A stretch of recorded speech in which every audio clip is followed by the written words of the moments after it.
اب ہم اپنے اگلے ٹاپک کو دیکھتے ہیں، اور اگلا ہمارا جو موضوع ہے وہ رفع و نزول عیسیٰ علیہ السلام ہے۔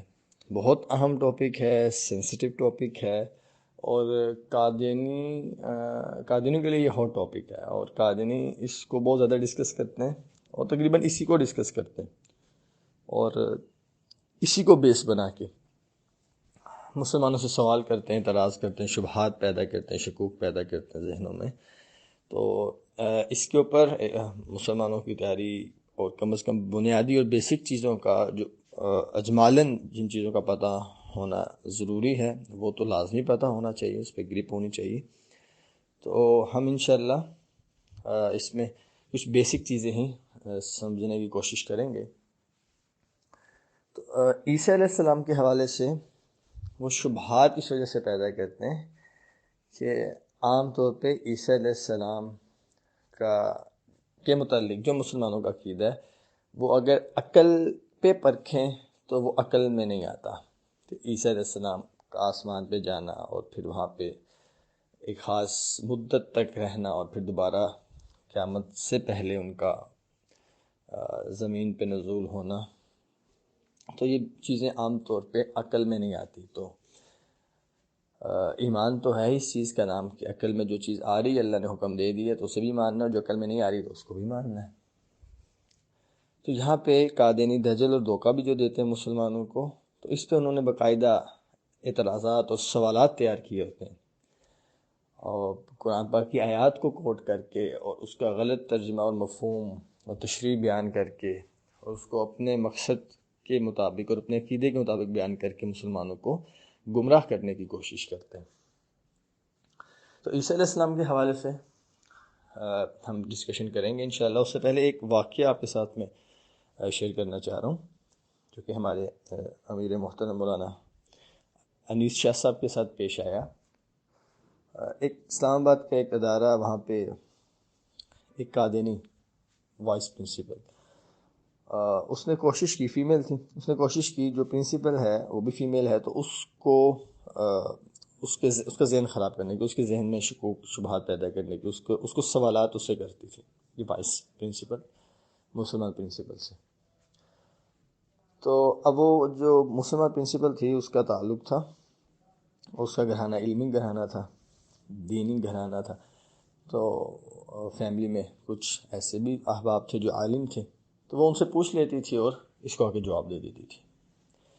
اس طرح بات چلتی رہی، سوالوں کے جواب چلتے رہے۔ تو ایک دن ڈسکشن چل رہی تھی، تو یہ طے ہوا کہ بھئی آپ کے جتنے بھی سوالات ہیں تو ایک ہی سٹنگ میں ہم سارے سوالات کو کور کرتے ہیں اور آپ کے سارے سوالات کے جوابات دیتے ہیں۔ تو وائس پرنسپل بھی تیار ہو گئی، تو اسلام آباد سے پھر سفر کیا اور لاہور آئے، اور انیشا صاحب کے پاس ٹاؤن شپ میں ان کا وہاں پہ اسٹے ہوا، اور وہاں پہ انہوں نے ڈسکشن کرنی تھی۔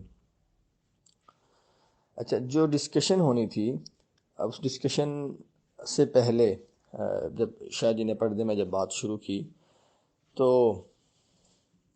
سوال یہاں سے شاہ جی نے شروع کیا اور آغاز یہاں سے بات کیا کہ آپ کے ساتھ جو بھی آپ موضوع کہیں گے اس کے اوپر ہم بات کریں گے، لیکن آپ یہ بتا دیں کہ آپ کا عقیدہ مرزا غلام احمد قادینی کے متعلق کیا ہے، تاکہ مجھے پتہ چلے میں اس کے مطابق آپ کے ساتھ گفتگو کروں۔ انہوں نے کہا کہ میں مرزا غلام قادینی کو امام مہدی مانتی ہوں، کہ جو مہدی جن کا ذکر حدیث میں آتا ہے تو مرزا قادینی وہی مہدی ہے۔ تو شاہ جی کی یہ تو ایکسپیرینس ہے، اس کی بیس پہ شاہ جی نے سوال کیا کہ ٹھیک ہے، اس کے علاوہ بھی آپ کا اگر کوئی عقیدہ ہے تو بتا دیں، یہ نہ ہو کہ ہم ڈسکشن بات شروع کریں تو پھر آپ درمیان میں کسی اور عقیدے کو بھی بیان کرنا شروع کر دیں۔ تو اس لیے آپ کا جو عقیدہ ہے مرزا غلام قادینی کے متعلق وہ کھل کے بیان کریں، اس کے علاوہ بھی۔ 2-3 مرتبہ جب بات شاہ جی نے پوچھا تو اس نے تو کہا کہ نہیں، بس میرا یہی عقیدہ ہے۔ تو جب شاہ جی نے اصرار کیا تو اس نے کہا ہاں، میں مرزا غلام قادینی کو مسیح موعود بھی مانتی ہوں، مسیح موعود بھی یعنی کہ عیسیٰ علیہ السلام۔ تو یہاں پہ آ کے شاہ جی نے اس سے سوال ایک کیا کہ آپ مرزا غلام قادینی کو مسیح کیوں مانتی ہو، عیسیٰ کیوں مانتی ہو؟ تو اس نے کہا کہ بھئی اس وجہ سے مانتی ہوں کہ احادیث میں عیسیٰ علیہ السلام کے متعلق نشانیاں آتی ہیں اور وہ تمام نشانیاں مرزا غلام قادیانی کے اندر پوری ہوتی ہیں، تو جس وجہ سے میں مرزا غلام قادیانی کو مسیح مانتی ہوں، عیسیٰ مانتی ہوں، تو شاہ جی نے کہا یہ تو بہت اچھی بات ہے۔ اگر احادیث میں بیان کی ہوئی نشانیاں مرزا غلام قادیانی کے اندر پوری ہوتی ہوئیں تو پھر آپ کیا اس کو مسیح مانتی ہو؟ ہم بھی مان لیں گے۔ لیکن اگر وہ نشانیاں جو کہ احادیث میں آپ علیہ السلام نے بیان فرمائی ہیں عیسیٰ علیہ السلام کی، اگر وہ پوری نہیں ہوتی ہوں گی تو پھر آپ اس کو چھوڑ دو گی، تو بات وہاں پہ طے ہوگی کہ جی ٹھیک ہے، اگر مرزا قادیانی میں وہ نشانیاں نہ پوری ہوئیں جو کہ احادیث میں بیان کی گئی ہیں تو میں اس کو چھوڑ دوں گی۔ ڈسکشن شروع ہوئی، بات چلتی رہی اور پھر نشانیاں پیش کی گئی۔ اب وہ نشانیاں کیا ہیں؟ احادیث میں، روایات میں کیا نشانیاں ملتی ہیں ہمیں عیسیٰ علیہ السلام کے حوالے سے جو آپ علیہ السلام نے بیان فرمائی، ہم ان کو دیکھ لیتے ہیں۔ لیکن اس کو دیکھنے سے پہلے اس عقیدے کی اہمیت پہ ایک عبارت بھی ہم سمجھ لیتے ہیں اور دیکھ لیتے ہیں۔ تو عبارت آپ کے سامنے ہے جس میں امام جلال الدین سیوطی رحمہ اللہ لکھتے ہیں کہ عیسیٰ علیہ السلام کے آسمان سے نازل ہونے کا انکار کرنا ایسا ہی کفر ہے جیسا کہ عیسیٰ علیہ السلام کی نبوت کا انکار کرنا کفر ہے۔ یعنی کوئی شخص عیسیٰ علیہ السلام کی نبوت کا انکار کرے تو جیسے وہ کافر ہے، ایسی جو شخص عیسیٰ علیہ السلام کے آسمان سے نازل ہونے کا انکار کرے تو وہ بھی کافر ہے۔ تو کتنا سینسٹیو اور کتنا بنیادی اور کتنا بیسک عقیدہ ہے کہ جیسے عیسیٰ علیہ السلام کی نبوت کا انکار نہیں کیا جا سکتا تو ان کے آسمان سے قرب قیامت نازل ہونے کا بھی انکار نہیں کیا جا سکتا۔ اب ہم اس سے آگے چلتے ہیں اور عیسیٰ علیہ السلام کے حوالے سے جو روایات میں نشانیاں ملتی ہیں ہم ان کو دیکھ لیتے ہیں۔ آپ کے سامنے جو نشانیاں بیان کی جائیں گی رائٹ سائڈ پہ، وہ پوری حدیث مبارکہ نہیں بلکہ حدیث مبارکہ سے اس نشانی کو ہم نے لے لیا تاکہ مختصر ہی آپ کے سامنے مختصر جامع بات ہو جائے۔ اور لیفٹ سائڈ پہ ریڈ کلر کے ساتھ جو چیزیں لکھی گئی ہیں، جو علامات لکھی گئی ہیں، وہ مرزا غلام قادیانی کی ہیں تاکہ کمپیریزن کرنا بھی آپ کے لیے آسان ہو جائے اور کمپیریزن کر کے فیصلہ کرنا آپ کے لیے آسان ہو جائے۔ اب ہم دیکھ لیتے ہیں چند بڑی نشانیاں عیسیٰ السلام کے حوالے سے۔ سب سے پہلی بات کہ جو مسیح ہوں گے جن کے قرآن میں ذکر ہے، جن کے نزول کے متعلق قرآن میں بیان کیا گیا، جن کے نزول کے متعلق آپ علیہ السلام نے بیان فرمایا، جن کے متعلق عقیدہ رکھنا ضروریات دین میں سے ہے، بنیادی عقائد میں سے ہے، جن کے نزول کے متعلق عقیدہ رکھنا بنیادی عقائد میں سے ہے، ان کا نام کیا ہوگا؟ تو ہم سب سے بیسک بنیادی چیز ہے ان کا نام کیا ہوگا؟ تو مسیح علیہ السلام تشریف لائیں گے، ان کا نام حضرت عیسیٰ علیہ السلام ہوگا، یعنی کہ عیسیٰ ان کا نام ہوگا۔ اچھا، اور اب ہم پہلے اس نشانیوں کو دیکھ لیتے ہیں اور اس کے بعد ہم مرزا قادیانی کا علامات اور اس کی جو چیزیں بیان کی گئی ہیں اس کو دیکھ لیں گے۔ تو جو سچے مسیح ہیں یعنی کہ عیسیٰ علیہ السلام جن کا ذکر قرآن و حدیث میں ملتا ہے، ان کی والدہ کا نام کیا ہوگا؟ تو ان کی والدہ کا نام مریم صدیقہ علیہ السلام، اور ان کے والد تو ہمارا عقیدہ ہے، مسلمانوں کا عقیدہ جس کو اللہ تعالیٰ نے قرآن میں بیان کیا کہ عیسیٰ علیہ السلام کے والد نہیں ہوں گے، وہ بن باپ پیدا ہوئے، بغیر والد کے پیدا ہوئے، اللہ کے امر، اللہ کے حکم سے پیدا ہوئے، جس بات کو اللہ تعالیٰ نے سورہ مریم میں بیان فرمایا۔ اچھا، اب ہمارا عقیدہ کہ وہ پیدا تو ہو گئے، لیکن اب قیامت سے پہلے جب انہوں نے تشریف لانا ہے تو انہوں نے پیدا نہیں ہونا، ہمارا عقیدہ ہے کہ انہوں نے آسمان سے نازل ہونا ہے۔ اچھا، اگلی چیز کہ آسمان سے نازل تو ہونا ہے، لیکن کہاں پہ نازل ہوں گے؟ کس مقام پہ، کس جگہ پہ، کس علاقے میں، کس ملک میں، کس شہر میں؟ تو اس کو بھی بیان کیا گیا ہے کہ شام کا کیپٹل جو ہے دمشق کی جامع مسجد کے مشرقی کنارے پہ عیسیٰ علیہ السلام کا نزول ہوگا، اور جب وہ نازل ہوں گے تو یقیناً انہوں نے لباس پہنا ہوگا، جسم ان کا کور ہوگا لباس سے۔ وہ لباس کیسا ہوگا، کس رنگ کا ہوگا، تو اس کو بھی بیان کیا گیا، یعنی اتنی باریک چیزوں کو بھی تفصیل میں یعنی کہ بیان کیا گیا۔ عیسیٰ علیہ السلام کا جو لباس ہوگا وہ 2 چادریں ہوں گی، اور ان چادروں کا رنگ کیا ہوگا یہ بھی بیان کر دیا گیا، 2 زرد رنگ کی چادریں ہوں گی جو انہوں نے پہنی ہوں گی۔ اب ہم دیکھ لیتے ہیں کہ کیا یہ جو نشانیاں ہیں، یہ نشانیاں اس شخص میں پائی جاتی ہیں جس کو قادیانی اپنا مسیح کہتے ہیں یا عیسیٰ کہتے ہیں، تو ہم دیکھ لیتے ہیں. اس کا نام مرزا غلام احمد قادینی، تو آپ کمپیریزن کر لیں، نتیجہ آپ کے سامنے ہے. اس کی ماں کا نام چراغ بی بی، کمپیریزن کر لیں. اس کے باپ کا نام غلام مرتضیٰ، آپ کمپیریزن کر لیں.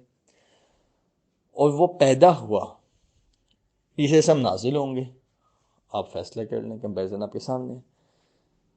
اور یہ پنجاب کے علاقے قادیان میں جو ایک چھوٹا سا دیہات قصبہ گاؤں ہے، یہاں پہ ہی پیدا ہوا، تو آپ کمپیریزن کر کے نتیجہ نکال لیں. اور اس کی پیدائش ہے، تو جب پیدائش ہے تو وہ معاملات، پیدائش کے وقت تو انسان جس حالت میں پیدا ہوتا ہے تو سبھی جانتے ہیں. یہاں پہ تو ایسا کوئی معاملہ بھی نہیں ہے. تو کوئی ایک نشانی بھی مرزا قادینی کے اندر وہ پوری نہیں ہوتی جو روایات میں بیان کی گئی، جو احادیث میں بیان کی گئی، جو آپ علیہ السلام نے بتائیں گے امت کو. تو آسانی سے تھوڑی سی سمجھ اور عقل رکھنے والا قادینی بھی اگر نیوٹرل ہو کر بات کو سننے اور سمجھنے کی کوشش کرے تو اللہ تعالیٰ اس کو ہدایت دے دیتے ہیں، اس کے سامنے راستہ کھل جاتا ہے اور اس کو روشنی نظر آ جاتی ہے، ایمان کا نور اس کو اللہ تعالیٰ عطا فرما دیتا ہے. لیکن اکثر ایسے ہیں کہ جو سمجھنا نہیں چاہتے. اب ہم مزید نشانیاں بھی دیکھ لیتے ہیں.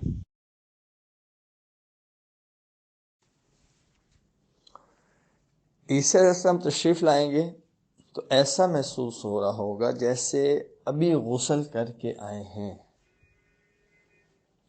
اور یہاں پر اگر ہم دیکھیں، یہاں پہ تو پیدائش ہے، پیدائش جب ہوتی ہے تو گندگی اور غلاظت تو بہرحال ساتھ ہوتی ہے.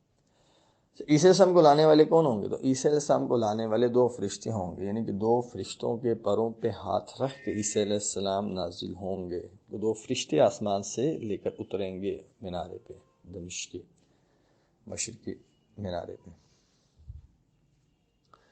یہاں پہ ایسا کوئی معاملہ نہیں ہے. اب نتیجہ آپ خود نکال لیں. عیسیٰ علیہ السلام حج بھی کریں گے، عمرہ بھی کریں گے، اور آپ علیہ السلام کے روزہ انور پر، آپ علیہ السلام کے روزہ مبارک پر حاضری بھی دیں گے اور سلام عرض کریں گے، سلام پیش کریں گے، اور جواب بھی ملے گا. اور جو جواب آئے گا اس کو وہ عیسیٰ علیہ السلام سنیں گے، اور وہاں پہ لوگ جو موجود ہوں گے وہ بھی سنیں گے. یہاں پہ ایسا کوئی معاملہ نہیں ہوا کہ یہ حج، یہ مکہ مدینہ جا ہی نہیں سکا. وہ حاکم اور قائد بن کر آئیں گے، یعنی جب وہ تشریف لائیں گے تو پوری امت محمدیہ کہ وہ اس ٹائم قائد ہوں گے، وہ لیڈ کر رہے ہوں گے پوری امت کو. اور وہ خلافت کو قائم کریں گے تو وہ حاکم بھی ہوں گے، یعنی کہ خلافت کو اسلامی اصولوں کے مطابق قائم کریں گے، شریعت محمدیہ کے مطابق قائم کریں گے. اور یہ تو انگریزوں کا غلام بن کے آیا، اور اس نے تو بہرحال جہاد کو ختم کرنے کی بات کی اور جہاد کو حرام کرنے کی بات، حرام قرار دیا. اور اس نے کہا کہ انگریزوں کی اطاعت ہی اب اللہ تعالیٰ کی رضا اسی میں کہ انگریزوں کی اطاعت کی جائے. تو یہ تو انگریزوں کا غلام بن کے آیا. عادل بن کر آئیں گے، یعنی کہ عدل کریں گے، اور ایسا عدل کریں گے کہ ظلم ختم ہو جائے گا پوری دنیا سے. کوئی ایسا غریب نہیں بچے گا جسے مال کی ضرورت ہو، سب مالدار ہو جائیں گے. اور مرزا قادینی تو خود مال لیتا رہا، مانگتا رہا، اور جھوٹ بول بول کے یہ مال جمع کرتا رہا. عیسیٰ علیہ السلام لوگوں میں مال تقسیم کریں گے، اور اتنا تقسیم کریں گے کہ غربت ختم ہو جائے گی، افلاس ختم ہو جائے گا، مفلس لوگ ختم ہو جائیں گے. اور مرزا غلام قادینی کی ساری زندگی اگر آپ دیکھیں تو اس کا آغاز بھی جو ہے وہ چندے مانگنے سے ہے، اور اس کا اختتام بھی چندہ مانگنے پہ ہے، اور ان کی جماعت کی بنیاد بھی جو ہے وہ بھی چندے کے اوپر چل رہی ہے. تو یہ بھی ایک پورا چیپٹر ہے کہ وہ کتنے قسم کے چندے ہیں جو وہ اپنے لوگوں سے زبردستی وصول کرتے ہیں، اور جو نہیں دیتا اس کا بائیک آؤٹ کر دیتے ہیں کہ اس سے کوئی تعلق ہی نہیں رکھتے. تو اب آپ خود فیصلہ کر لیں، کمپیریزن آپ کے سامنے ہے، روایات احادیث مبارکہ سے نشانی آپ کے سامنے ہے، مرزا قادینی علامات آپ کے سامنے، آپ خود کمپیریزن کر کے فیصلہ کر سکتے ہیں.